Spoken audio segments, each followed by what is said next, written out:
una consigna se convierte en una experiencia vivida. Juan 1:14 dice: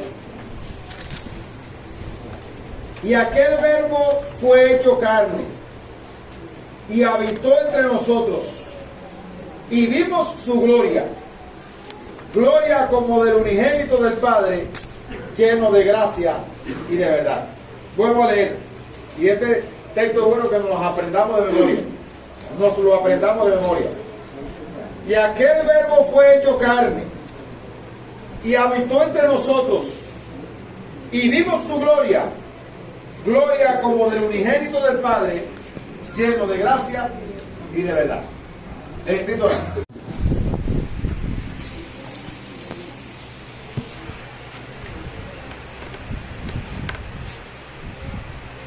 Los evangelios nos muestran la vida de Jesús desde diferentes perspectivas.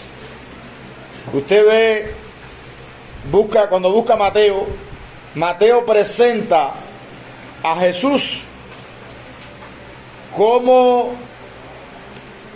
hijo del rey, como rey, como hijo de David, proveniente del linaje de Abraham, como el Mesías prometido en el Antiguo Testamento. La palabra rey de los judíos, ¿dónde está el rey de los judíos que ha nacido? La palabra rey de los judíos es una palabra predominante en el Evangelio de Mateo. Algunos dicen que el Evangelio de Mateo fue escrito para los judíos. Y porque el enfoque de Mateo está en mostrar que Cristo es el Mesías prometido, o el rey que estaba prometido a los judíos.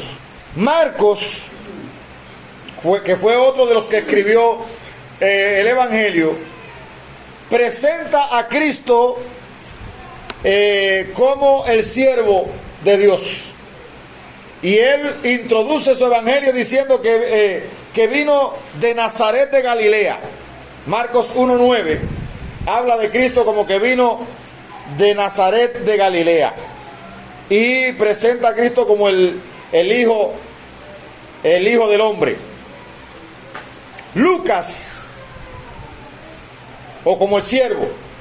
Lucas, en su genealogía, en el capítulo 3, versículo 38, cuando Lucas hace la presentación de Cristo, lo presenta como el Hijo del Hombre. Y muestra que Jesús viene de Adán.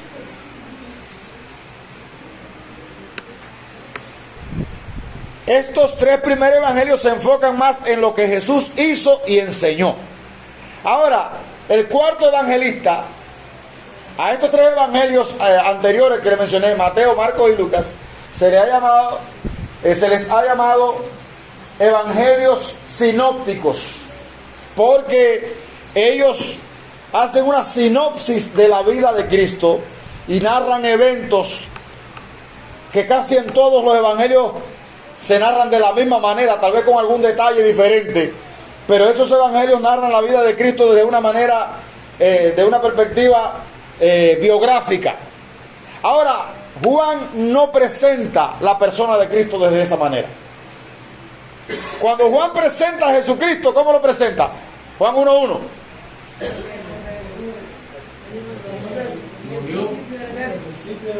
En el principio era el verbo. ¿Qué pasaba con el verbo? Y el verbo era con Dios. Y el verbo era Dios. Usted ve que Juan, a diferencia de los demás evangelistas, Juan se enfoca en mostrar que Jesús es Dios. Y hay muchas personas hoy en día que no creen que Jesús es Dios. Ahora, llama la atención que Juan fue el discípulo amado, el único discípulo amado. Otro detalle característico de Juan fue que fue el único discípulo que la Biblia describe que recostó su cabeza en el pecho de Jesucristo.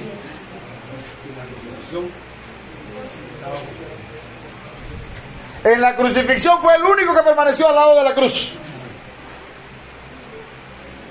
Y en vida fue el único que murió de muerte natural. El único discípulo. Tanto que dice la tradición que a Juan lo echaron en una paila de aceite hirviendo. El emperador lo mandó a freír, porque ya había intentado otra manera de matarlo y no había podido. Y el emperador lo mandó a freír vivo. Y lo echaron vivo en la paila de aceite hirviendo, y Juan no ardía.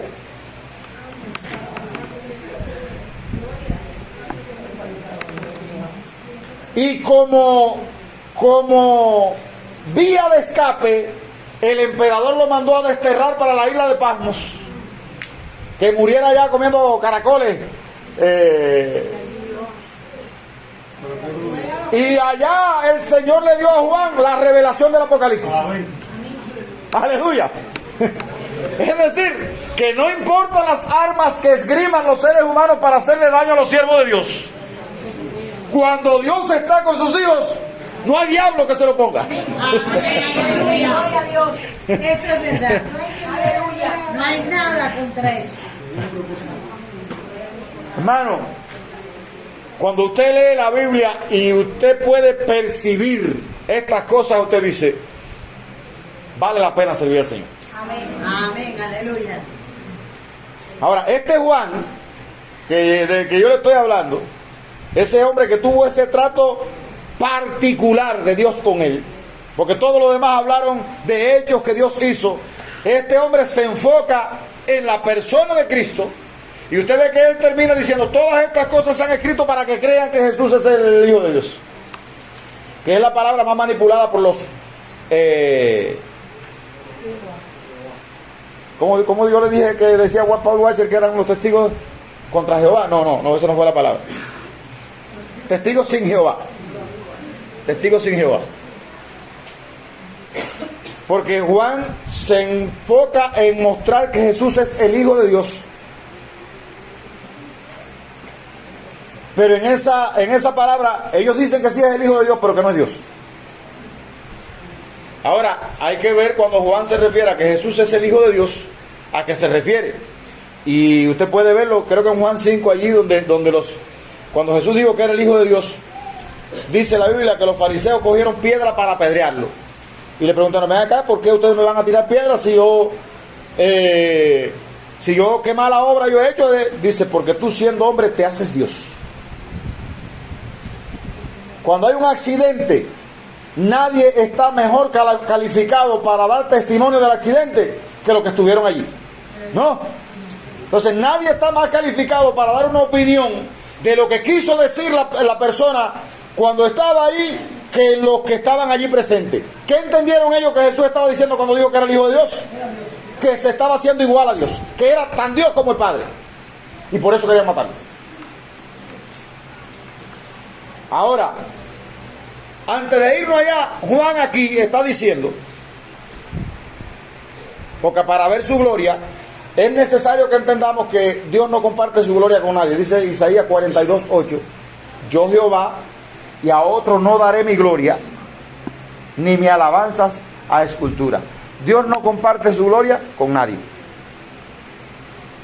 Cuando vinieron a donde estaba Pedro y trataron de adorarlo, dice Pedro, no te postres delante de mí, adora a Dios.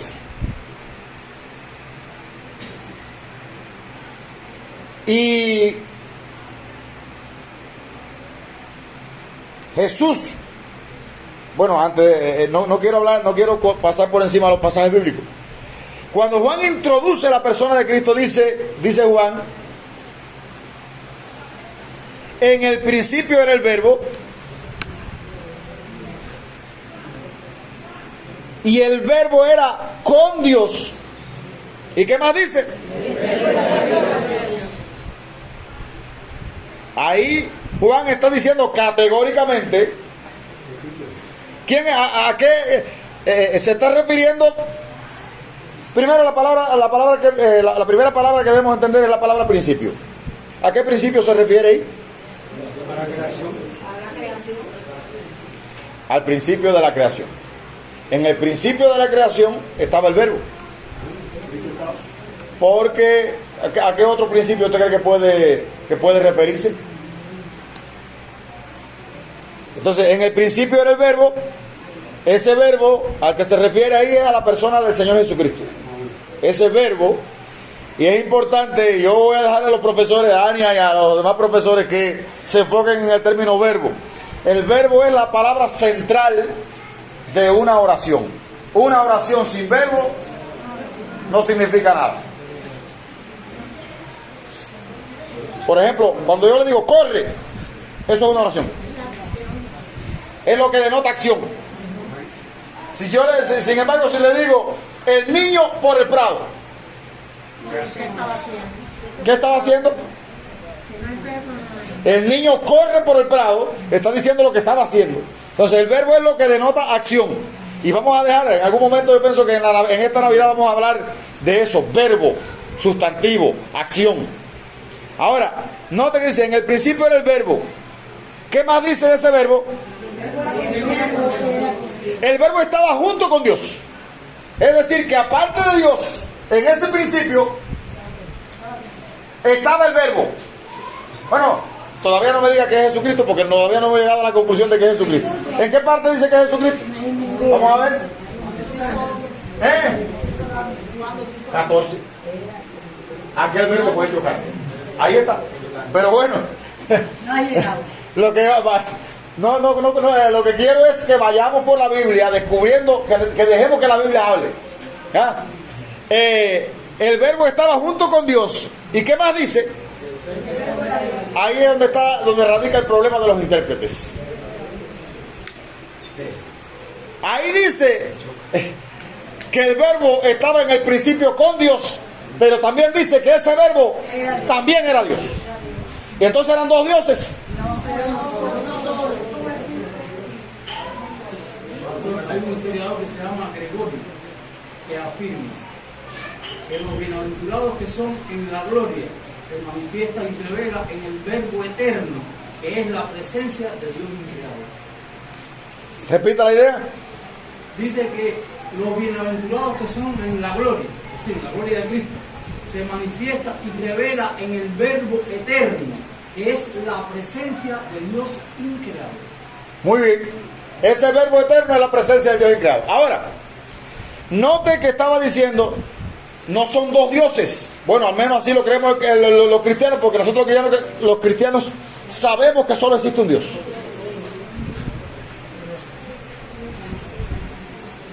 Ahora, de este texto bíblico y muchos otros nace la doctrina de la Trinidad. Aunque no se menciona el Espíritu Santo ahí, pero ahí al menos se está demostrando que hay dos personas en la Trinidad, que hay dos personas en la deidad. Ahí dice que el verbo estaba con Dios y que el verbo era Dios. El verso 2 repite la idea. Este era en el principio con Dios. Ahora, ¿cómo serán ingeniados los testigos sin Jehová para interpretar este texto bíblico? ¿Alguno tendrá la versión Nuevo Mundo por ahí a mano?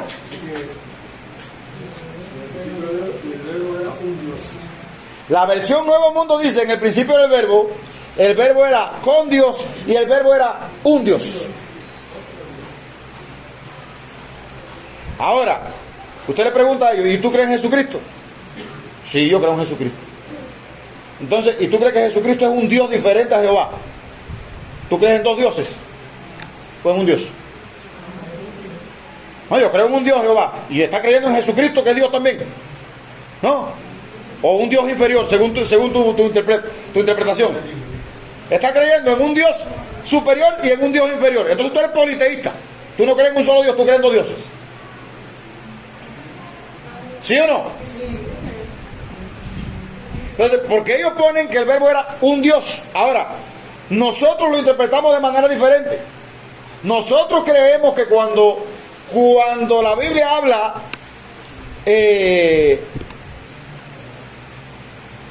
cuando la Biblia habla de que Jehová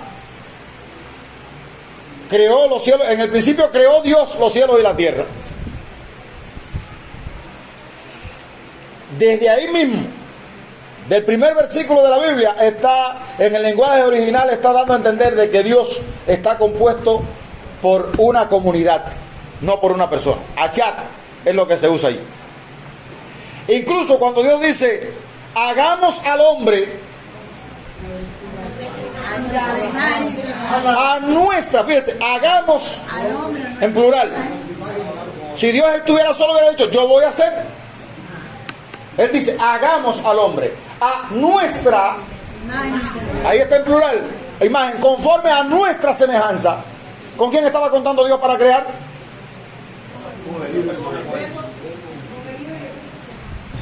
Note, Génesis 1:1 dice, en el principio creó Dios. Bueno, ¿qué Dios era el que estaba creando? Quiero hacer esa pregunta. Jehová, que fue el que quitó el verbo. Era Jehová el que estaba creando. Claro, vamos a ver qué dice el versículo 3 ahí. Jesucristo, por él fueron hechas todas las cosas. ¿Qué dice el versículo 3? Ay, pues entonces.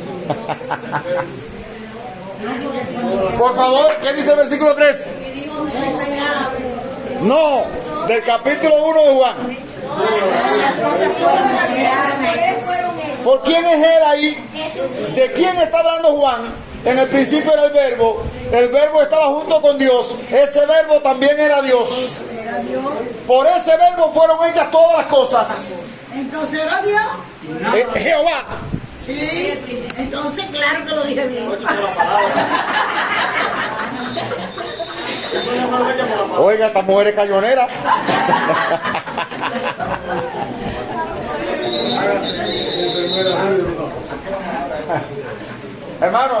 Hermano, es necesario que nosotros entendamos esto.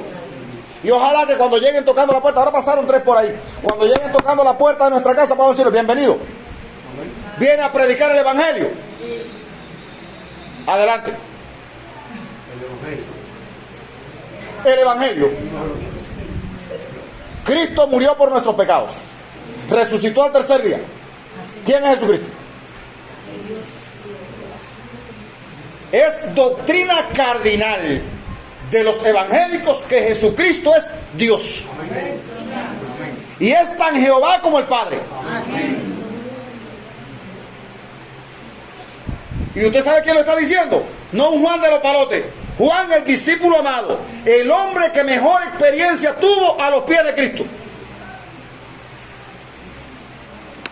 Y si no dicen eso y están torciendo lo que Juan dijo, yo tengo un libro por ahí que se titula Razonamiento conforme a las Escrituras, que es un libro de ellos, página 408. A mí se me quedó grabado porque tuve que comérmelo cuando aterricé en la Cuba. Y ese libro dice, explicando estos textos bíblicos que son complejos, ellos usan, en el principio era el verbo era con Dios y el verbo era un Dios. Y ellos explican por qué ponen un Dios allí. Y dicen ellos que es que cuando buscan el versículo 18, a Dios nadie le vio jamás. Entonces ellos hacen una concordancia y si a Dios nadie le vio jamás y a Cristo sí lo vimos, entonces Jesucristo no es Dios. Entonces Juan se equivocó. Entonces dicen que ellos no están traduciendo la versión original, que la están interpretando. Ya quedan descalificados. Porque una cosa es que usted lleve un mensaje fiel como se le dio, y otra cosa es que usted interprete el mensaje que se le da. Ellos debían traducir su Biblia como está escrita y no interpretarla. La versión Nuevo Mundo es una versión interpretada, que le conste, que no se le puede quitar ni añadir, como dice el hermano. Ay, tengo una dudita. Pastor, ven acá. Entonces, ¿Abraham no vio a Dios? Sí. ¿Sí lo vio? Eso fue una teofanía.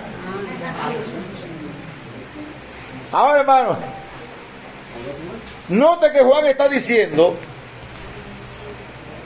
que Cristo existía en el principio, o el verbo existía en el principio. Vamos a seguir voy a seguir con el verbo existía en el principio, el verbo estaba con Dios, el verbo era Dios. ¿Qué más dice ese verbo? Que todas las cosas por él fueron hechas, y sin él nada de lo que ha sido hecho. Es decir, sin ese verbo, todavía no vamos a decir que es Jesucristo, vamos a seguir con el verbo. Sin él nada de lo que ha sido hecho fue hecho. ¿Qué más dice? En él estaba la vida. Aleluya. era la luz. El único que puede dar vida es Dios. Fíjense que Juan está usando argumentos convincentes para dejarnos ver quién es Jesucristo. Entonces nosotros estamos cantando aquí, y creo que fue a Caridad Hernández que le dijeron, no, ¿por qué tú le cantas a Jesucristo? Si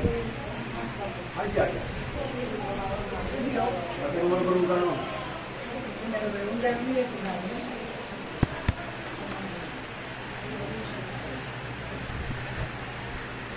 Bueno, yo le canto a Jesucristo porque Jesucristo es Dios. Y cuando usted va al último libro de la Biblia, al Apocalipsis, de la adoración que se está llevando a cabo en el cielo, al que está sentado en el trono y al Cordero, sea la gloria, la alabanza, el honor, el imperio, por los siglos de los siglos. No es solo al Padre, al Hijo también. Y dice, y Cristo lo dijo bien claro, para que todos honren al Hijo como honran al Padre. El que no honra al Hijo, tampoco honra al Padre que le envió. Gloria a Dios. Entonces, hermano, dice que la vida estaba en ese verbo, y que la vida era la luz de los hombres, que la vida era la luz de los hombres. Dice que esa luz resplandece, en las tinieblas resplandece, y que las tinieblas no resplandecieron contra ella. Todos esos detalles lo arroja Juan, hablando de la persona del verbo. Dice más, versículo 9, aquella luz verdadera que alumbra a todo hombre venía a este mundo. En el mundo estaba, note, repite la frase, la refuerza, y el mundo por él fue hecho. El mundo por él fue hecho. ¿Cómo explican ellos esto? Ellos dicen que Jesucristo fue el primer ser creado por Jehová, y que Jehová le dio la asignación de construir el universo. Bueno, pero ¿qué dice Génesis 1:1? En el principio creó Dios Al hombre. La Biblia comienza con el principio creó Dios. Entonces, si Jehová le asignó a él, fue Dios el que estaba creando. Está claro eso. Si se equivoca es por gusto. Yo sé que estoy hablando de una doctrina compleja. No hay doctrina, a mi modo de ver, más compleja, más difícil de entender que la doctrina de la Trinidad. Pero es lo que está escrito ahí. Y le introduje la clase con una idea. No está hablando de una persona que estuviera inventando. Está hablando de una persona que tuvo las más profundas experiencias que aparecen en la Biblia.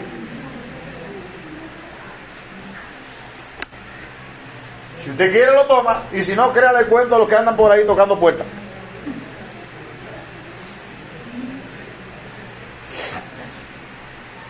Es una lástima que no llegaran aquí hoy para que se enteraran de la noticia. Sí, pasaron. Ahora,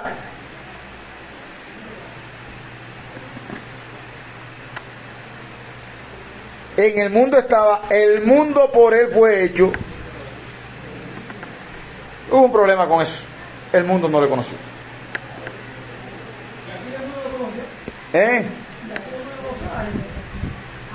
¿A quién no conoció? ¿Por qué Herodes trató de matar a Cristo? No le conoció. ¿Por qué los principales fariseos fueron, cuando oyeron que había nacido el rey, dijeron, háganos saber dónde está para que nosotros vayamos y le adoramos? Y lo que había un plan para matarlo. Cuando Pablo habla dice, hablamos sabiduría de Dios en misterio. Dice Pablo en el capítulo 2 de Corintios.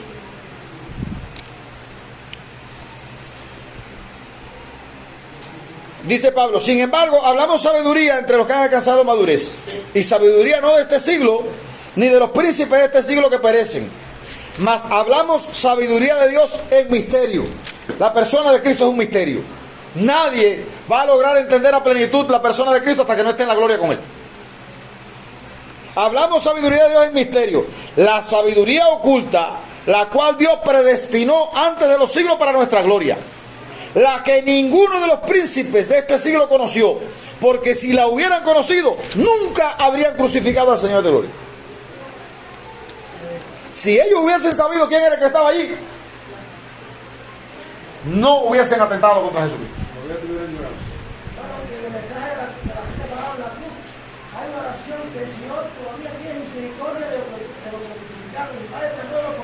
No saben lo que hacen.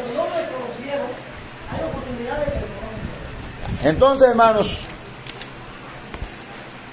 es necesario que nosotros entendamos. Bueno, Pablo era uno de los que estaba en ese paquete. Ese hombre que está hablando ahí, él es uno de los que estaba persiguiendo a los cristianos. Dice que él lo conoció por revelación de Jesucristo. Si Cristo no se le llega a aparecer, Pablo llega a terminar siendo un enemigo de la cruz de Cristo y destinado al infierno. Fue necesario que Cristo se le apareciera en el camino. Hechos capítulo 9. Y lo dejó hasta ciego. Fue necesario que se le apareciera en el camino y le revelara: Pablo, ¿por qué me persigue? Saulo, Saulo. ¿quién eres tú? Yo soy Jesús, a quien tú persigues. Dura cosa. ¿Qué quieres que yo haga? Ya ahí comienza Pablo. Y cuando Pablo narra su conversión, él dice que fue que Dios en su misericordia quiso tenerlo a él en ese proyecto.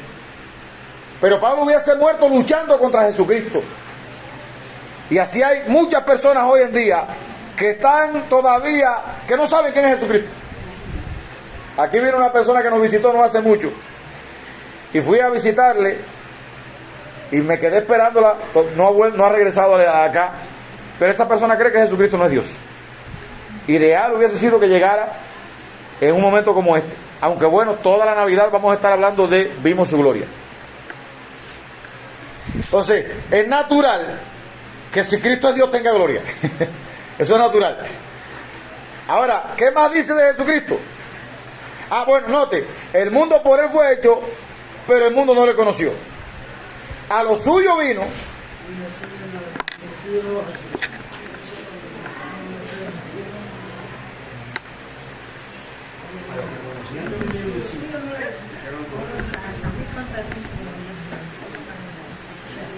y note que lo suyo ahí está en singular. Quiero hacer esa aclaración. No hace mucho tiempo oí disculpen, hay una diferencia entre lo suyo y los suyos. Porque yo tuve muchísimo tiempo, casi 50 años, malinterpretando este texto bíblico. Lo suyo ahí está en singular.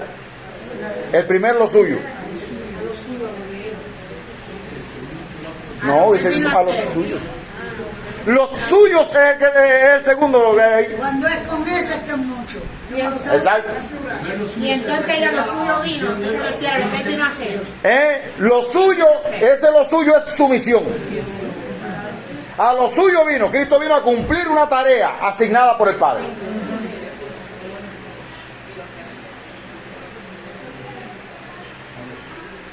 Fíjense que está en singular. Es una misión que Cristo tenía. A lo suyo vino. ¿Y qué pasó? Los suyos, ahí sí está hablando de muchos. Y se está refiriendo entonces a la nación de Israel. Los suyos ahí era el pueblo escogido de ese entonces, el pueblo de Israel. Y los suyos no le recibieron. El pueblo de Israel fue el que rechazó a Jesucristo. Y todavía lo está rechazando. Tal vez no, dice la Biblia, porque no lo conocían. Porque no lo conocían. El problema de nosotros, yo voy a estar actuando de una manera determinada hasta que yo entienda que no debo actuar de esa manera. Cuando yo lo entienda, ya si actúo de esa manera porque soy un obstinado. Por eso lo primero que hace el Espíritu Santo es iluminar al ser humano y hacerle ver su condición. Y nadie se arrepiente si no entiende que está perdido. Nadie se arrepiente si no entiende que ha pecado y que ha ofendido a un Dios santo. Nadie.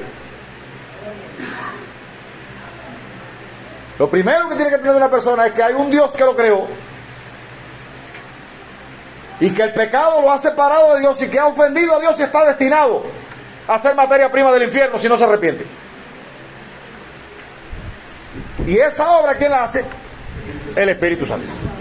Entonces eso mismo sucede con la persona de Cristo. Cuando el Señor nos alumbra y nos hace ver quién es Jesucristo, pues automáticamente rendimos nuestras almas, como lo hizo Pablo, y decimos, Señor, ¿qué quieres que yo haga? Amén, aleluya. Es verdad. De otra manera estamos jugando a ser cristianos, fíjese. Si usted no está convencido de la magnitud del pecado que mora en usted y hasta dónde eso lo ha dañado y por qué vino Jesucristo, usted todavía está medio entretenido, ¿sabe? Ahora,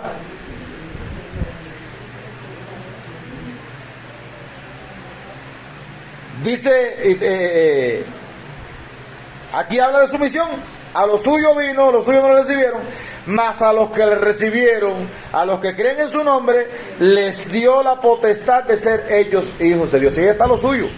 Cristo vino a cumplir una agenda que el Padre le dio para abrir el camino para que todo el que creyera en Él pasara de muerte a vida, pasara de condenación a salvación. A eso vino Jesucristo al mundo. Y entonces Juan ahora va a explicar, y ahora sí, Yonaisi, el versículo 14. Va a descifrar un poco la ecuación. Y aquel verbo fue hecho carne. Nosotros los cristianos evangélicos predicamos que Cristo es Dios encarnado. El que anduvo por la tierra era Dios encarnado. No era una parte de Dios, era la totalidad de Dios en un cuerpo humano, la plenitud de Dios en un cuerpo humano. Yo quería decir en Juan 14, versículo 7. Ajá. Ahí dice, si me conocieses también a mí, también a mi Padre conocería. Y desde ahora le conoceréis y la habéis visto. Felipe le dijo, Señor, muéstranos el Padre y nos va. Jesús le dijo, tanto tiempo hace que estoy con vosotros y no me he conocido Felipe. El que me ha visto a mí, ha visto al Padre. ¿Cómo pues dices tú, muéstranos al Padre? ¿Cuál es este? Recuerden quién era Felipe, el recalcitrante incrédulo Felipe. No, Felipe no era el recalcitrante era Tomás. El recalcitrante era Tomás. Tomás dice, no, si yo no veo los huecos en sus manos, y no solo que lo vea, si yo no meto mi dedo allí, y dice, no voy a creer. Tomás no fue el que se quedó dormido. Ese fue un tico. No se duerme usted, mi hermano.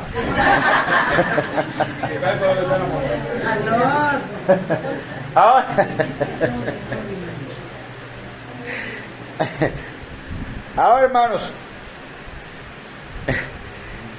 aquí está lo tan difícil de entender. ¿Cómo es que un Dios que según nosotros vimos el domingo antes pasado, cuando Salomón va a dedicar el templo, dice, he aquí que los cielos de los cielos no te pueden contener, cuanto menos esta casa que yo he hecho, dice Salomón? ¿Cómo es posible que un Dios tan grande pueda limitarse a vivir en una persona? Por eso Dios no vive ni contento. ¿Cómo es posible? Eso es lo que nosotros no podemos explicarnos. Y es lo que nuestra razón nos traiciona. Pero si dice ahí que era Dios, además vamos a ver, en la próxima clase vamos a ver cómo se manifestó la gloria de Dios a través de Jesucristo. Cuando Cristo anduvo en la tierra, ¿cuál fue el primer milagro de Cristo? Llegó a una boda, ya se había acabado todo lo bueno que había, y la gente estaba medio en nota y faltaba el vino.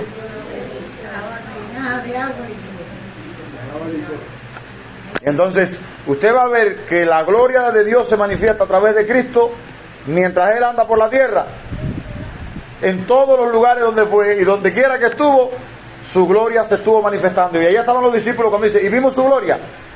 Ellos estaban viendo a la gloria de Dios manifestarse a través de la persona de Jesucristo. Ahora,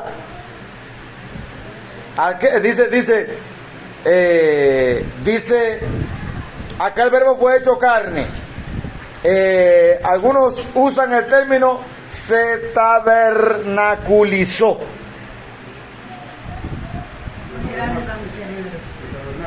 De tabernáculo. aquel verbo se tabernaculizó. Es decir, había un lugar que Dios había diseñado para reunirse con su pueblo. Era el tabernáculo de reunión. Así decía, así estaba en el Antiguo Testamento. Y en ese lugar iba el pueblo y ahí se reunía con Dios.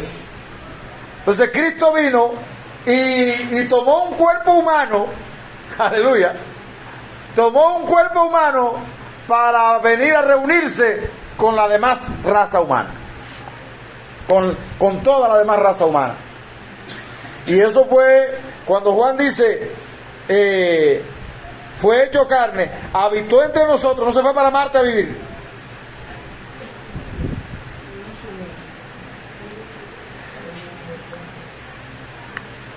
Sí, ese Dios eterno, creador de todas las cosas, gobernador del universo, lleno de gloria, decide a través de su Hijo hacerse carne, revelarse a sí mismo y habitar entre nosotros. Sin dejar de ser Dios, se despojó de su gloria y descendió en forma de siervo. Eso es lo que dice Filipenses, que algunos dicen que era un cántico de la iglesia primitiva. Filipenses 2.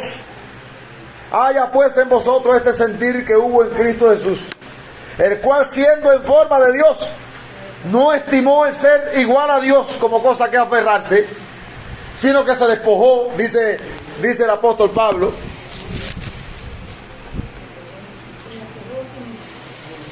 se despojó a sí mismo, tomando forma de siervo, hecho semejante a los hombres, y estando en la condición de hombre, se humilló a sí mismo, haciéndose obediente hasta la muerte y muerte de cruz. Ahí estaba Dios encarnado, viviendo entre nosotros, manifestando la gloria de Dios. Esta fue una decisión redentora basada en su gran amor por nosotros, seres humanos creados a los que vino a buscar porque estábamos perdidos en nuestros delitos y pecados. Así que yo por hoy voy a dejarlo con esa porción bíblica. No voy a profundizar más en esto. Se lo voy a dejar como tarea para que usted sea el que hurgue en el tema y cultive. Busque la manera de decir, como tú te manifestaste a Juan, yo no quiero vivir a distancia tuya, yo no quiero caminar a distancia tuya, yo quiero ser una persona que cultive una relación estrecha contigo, Señor. Tú viniste y te hiciste hombre porque si Dios no se hubiese hecho hombre, todavía hubiese sido inaccesible para nosotros los seres humanos. Pero Dios se hizo accesible haciéndose un hombre y viviendo entre nosotros. Y sabemos que era un hombre porque tuvo hambre, tuvo sed, lloró, se agotó. Sufrió cuando le iban a matar. Nosotros sabemos que era un ser humano, un hombre común y corriente. Y Juan no termina su idea allí.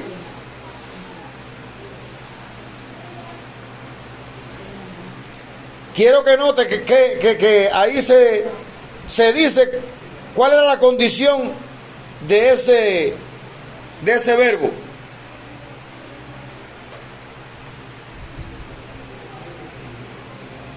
Lleno de gracia, dice la última parte del versículo 14.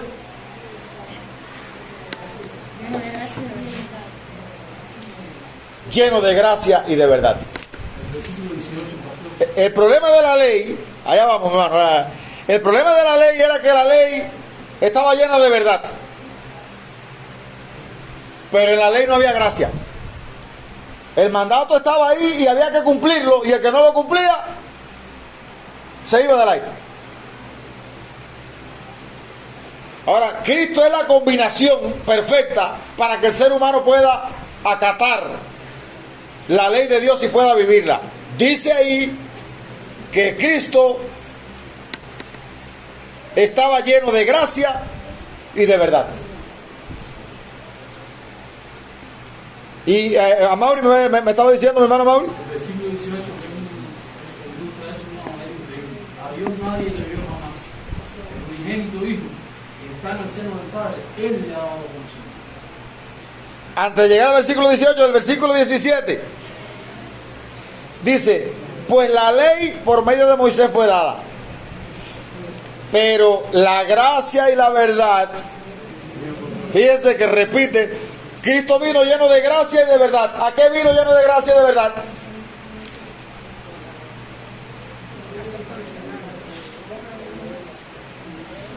¿A qué vino? Cristo vino a darnos a conocer, fíjese, la ley por medio de Moisés fue dada y la gracia y la verdad vinieron por medio de Jesucristo. Cristo vino a darnos a conocer la gracia y la verdad. Y eso es un mensaje fuerte para mí, que tengo un temperamento fuerte. Porque a veces nos falta gracia para tratar con las personas. A veces tenemos tanta verdad que somos tajantes. A veces tenemos tanta gracia que no tenemos ninguna verdad. Sí, eso. Anteayer conversaba con un pastor que nos visitaba y él me decía, yo te admiro. Y dice, ¿por qué? Dice, porque tú eres demasiado fuerte, tú no dejas pasar una. Dice, pero yo soy demasiado flojo, yo la dejo pasar todas.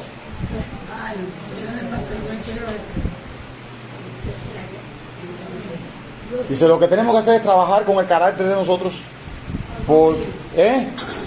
dejar que el Espíritu Santo trabaje en el carácter de nosotros. Recuerdo que Rubén se había llegado con unos plátanos y yo le dije, Rubén, para la próxima no, esos plátanos si lo hay, no. Y entonces dice, tú no dejas pasar una, hermano. Y entonces él me decía, yo soy demasiado tolerante, porque entonces yo lo dejo y y entonces a veces usamos tanto la gracia que todo lo toleramos y lo que hacemos es corromper a las personas. Hay quien es tan amoroso que corrompe todo lo que encuentra a su paso porque no es capaz de parar las cosas.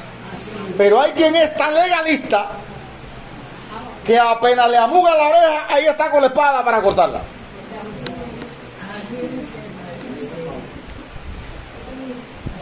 Y tan malo es no llegar como pasarse. Y Cristo es la combinación perfecta de esas dos cosas. Gloria a Dios. La verdad y la gracia se besaron. Dice, se encontraron, dice el Salmo. Bueno, pero antes de usted terminar, entonces dígame, porque usted dijo ahora mismo que nadie había visto a Dios. No, yo no lo dije. Por favor, déjeme terminar la idea. Déjeme terminar la idea. Les decía, hermano, ¿por qué usted cree que nosotros los cristianos tenemos que conformar nuestra vida al carácter de Cristo? Porque Cristo es el modelo perfecto que Dios ha puesto sobre la tierra. Y fíjense que vivió entre nosotros y se manifestó para que nosotros lo imitemos a Él. Entonces Moisés tiene que bajar un poco el estándar y Merledín tiene que subir un poco el estándar.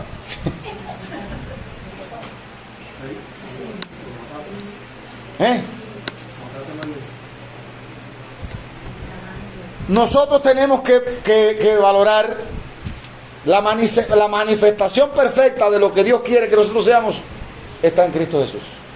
Y Cristo sí, hubo un momento que el más amoroso del mundo fue Jesucristo, pero cuando llegó al templo, ¿usted cree que Cristo viró a la mesa del templo riéndose con la gente?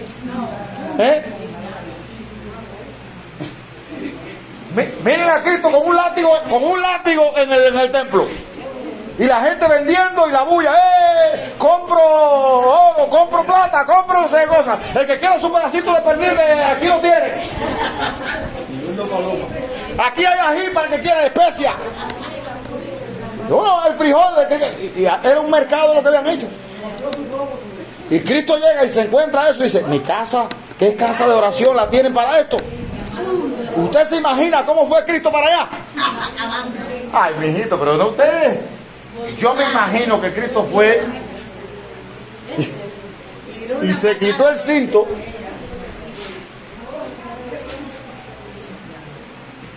Y dice la Biblia que lo echó fuera con un látigo. Entonces, a veces no, el pastor no está manifestando la imagen de Cristo. Bueno, vaya a ver, hermano. Vaya a ver que hay cosas que no se pueden pasar por alto. Me regañó por los platos.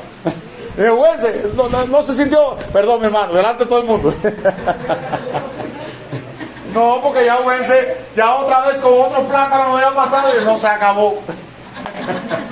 Se acabó, no hay más, no hay tregua con los plátanos. Entonces, hermano, no, tranquilo. Usted y yo no entendemos. Usted y yo somos hermanos y pienso que somos hermanos adultos. Podemos abrazarlo al final sin problema, ¿o no? Entonces, pero lo que quiero que valore es esto. Cuando, fíjense que Juan está hablando de la manifestación de Cristo y está diciendo lleno de gracia y de verdad. Y hay otro detalle que aparece ahí en el versículo 16, que eso debiera servirnos a nosotros de aliciente. De su plenitud tomamos todos. Es decir, Cristo es la fuente para nosotros no solo mirarnos en Él, sino nutrirnos de Él para poder vivir la vida cristiana como Dios desea. Amén, aleluya. Si el carácter de Cristo es formado en nosotros, hermanos, créame que esto va a ser el paraíso. El cielo en la tierra va a ser la iglesia. Pero usted no puede, a partir de su propio medio, usted no puede. Está imposibilitado. Lo hemos visto en la célula compartiendo la llama de dique. El pecado, en mí hay una ley que me lleva a hacer lo malo. Yo quiero hacer lo bueno, lo que la ley manda es bueno, pero yo veo que en mí hay una ley que me lleva a hacer lo malo. Y si yo no me refugio en Cristo, yo voy a vivir siendo derrotado todo el tiempo. Voy a vivir pleiteando, fajado, siempre a la defensiva, siempre pensando lo malo. Yo tengo que ir a Cristo y decirle, capacítame. Dice ahí, de su plenitud, de esa plenitud es que nosotros tomamos. Nosotros nos nutrimos de la persona de Cristo y eso nos habilita para poder vivir la vida cristiana. Así que si usted quiere disfrutar de ese manjar, tiene que ir a la fuente. Hay un cántico que cantamos, nosotros dice, Cristo es la fuente de agua bendita, Cristo es la roca de salvación. Si te arrepientes de tus pecados, Cristo te da la salvación. Así que Cristo es la fuente.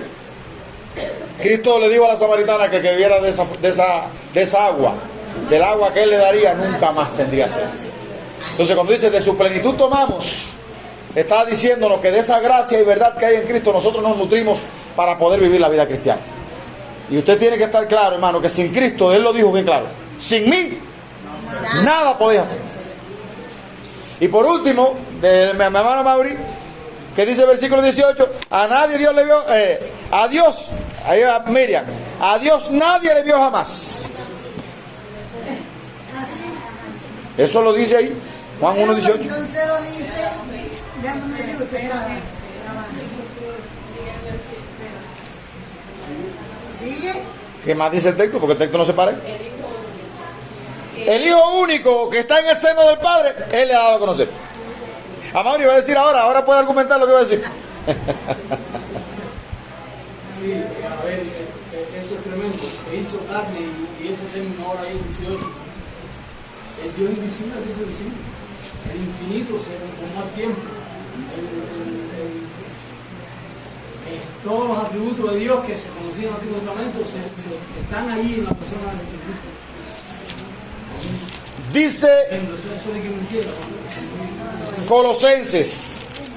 Dice Colosenses, Él es la imagen del Dios invisible. 1:15. Él es la imagen del Dios invisible, el primogénito de toda la creación. Aquí se anclan los testigos para decir que Jesucristo no es Dios, porque ese primogénito es el primero de los seres creados, según ellos. Cuando usted lee la carta de Colosenses en su contexto se da cuenta de que está hablando de Cristo como el primero en dignidad, en primacía, no el primer ser creado.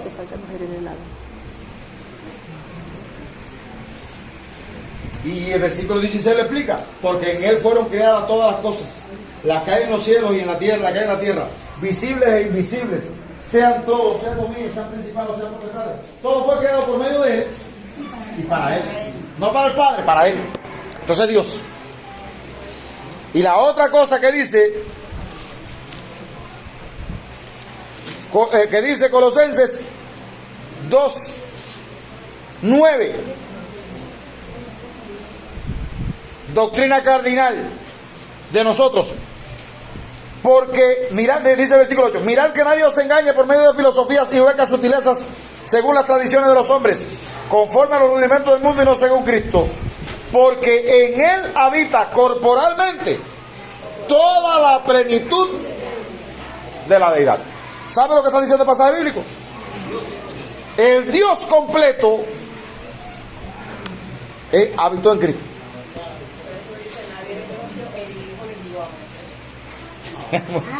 Ya. Gracias. Entonces, hermanos, bueno, yo pienso que va a haber tiempo para compartir, aunque esto es un océano. Hablar de la persona de Cristo como el unigénito Hijo de Dios, ya es otra clase para dar.